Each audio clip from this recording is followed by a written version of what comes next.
জাতীয় সংসদে জামাতে ইসলামের যারা প্রথম 1991-এ 2 জন না 3 জন ছিলেন, এদেরকে কোনোদিন আপনি চোখ ছাড়া এই যে নেকাবের ভিতর দিয়ে যে শুধু চোখ ছাড়া কোনোদিন কিছু দেখছেন?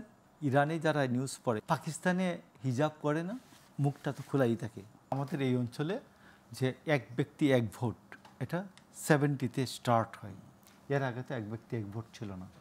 এমনকি 1937 সালে যে শেরেবাংলা একে ফজলুল হক যে ভোটে যে একটা অসাম্প্রদায়িক একটা রাজনীতি নিয়ে তিনি ফ্লোট করলেন এখানে, কৃষক প্রজা পার্টি, এই মুসলিম লীগকে তিনি হারিয়ে দিলেন এই অঞ্চলে। তো সেই কৃষক প্রজা পার্টির যে এই সময় যে ভোটটা হলো, যাদের চৌকিদারি ট্যাক্স 6 আনা ছিল, চৌকিদারি ট্যাক্স যিনি বৎসরে 6 আনা দিতেন, তারা শুধু ভোটার ছিলেন 1937-এ। তো এই 1970-এ এসে দাঁড়ালো। এরপরে তো আইয়ুব খানের প্যাচ মৌলিক গণতন্ত্র, এখন যে মৌলিক গণতন্ত্রের কথা বললেন আর কি, ডক্টর ইউনূসের সহযোগীরা যে নতুন গণতন্ত্র শেখাচ্ছেন আমাদের, এইগুলো তো আমরা আইয়ুবের কাছ থেকে শিখে আসছি যে এই এরা ভোট দেবে, এরা ভোট দিয়ে আমাদের বানিয়ে দেবে। তো 70 সালেই প্রথম এক ব্যক্তি এক ভোট হয়।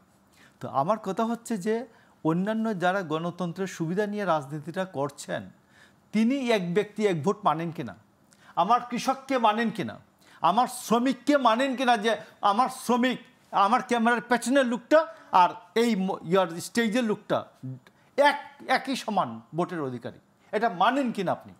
এটা আমাকে ক্লিয়ার বলতে হবে। তো সেটা মানে বলি তো তারা নির্বাচনে আসে। এখন ও যখন এই ভুলভাল এদেরকে সবাইকে কোনোভাবে একটা ভ্যাগ ধরে, মানে ভিক্ষার ভ্যাগ ধরে যখন সে শক্তিশালী হয়ে যাবে, তখন সে আর এটা মানবে না। সে তার অন্তরেরটা তখন সে খুলে বলবে, এতদিন যে কথা খুলে বলতে পারি নাই, হ্যাঁ মাহবুদ, আমাদের এখন তুমি শক্তি দিয়েছ, আমরা এখন সবাইকে কতল করে দেব, তুমি আমাদের এটাকে কবুল করো। তো এই জন্য আমি আপনাকে বলছি যে আমি ওনাদেরকে বলছি যে আপনাদের এই বক্তব্যটাকে যে আমি অসমর্থন করি তা না, আপনি আপনারটা করেন, আপনার যে পদ্ধতি আছে সেই পদ্ধতিতে করেন।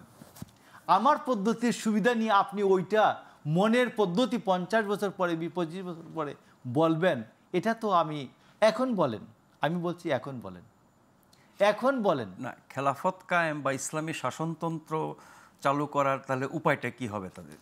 তিনি তার দলকে সংগঠিত করবেন, তিনি বিপ্লব করবেন, বিপ্লব করে আমাদেরকে সবাইকে এখান থেকে বিতাড়িত করবেন, করে উনি ইসলামী শাসনতন্ত্র কায়েম করবেন এবং এই নিকাব পড়াবেন। আপনি নিশ্চয়ই সংসদ তো কভার করছেন, জাতীয় সংসদে জামাতে ইসলামের যারা প্রথম 1991-এ 2 জন না 3 জন ছিলেন, এদেরকে কোনোদিন আপনি চোখ ছাড়া এই যে নেকাবের ভিতর দিয়ে যে শুধু চোখ ছাড়া কোনোদিন কিছু দেখছেন? না, তারা পর্দা করেছেন। পাকিস্তানে হিজাব করে না, মুখটা তো খোলাই থাকে।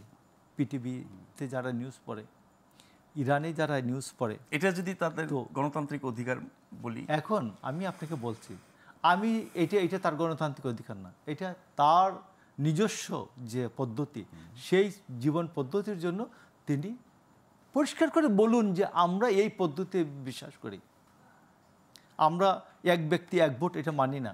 আমি শোরা বুঝি, শোরা মানে পরামর্শ সভা বুঝি, পরামর্শ সভার মধ্যে দিয়ে আমি নির্বাচিত হওয়ার প্রক্রিয়ায় বিশ্বাস করি।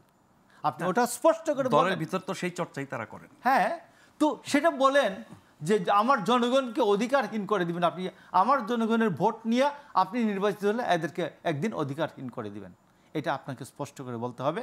এইটা আমি বলছি যে উনাদের বক্তব্য অনুযায়ী অন্তরে এক মুখে আরেক, এটার নাম হচ্ছে মুনাফিকি।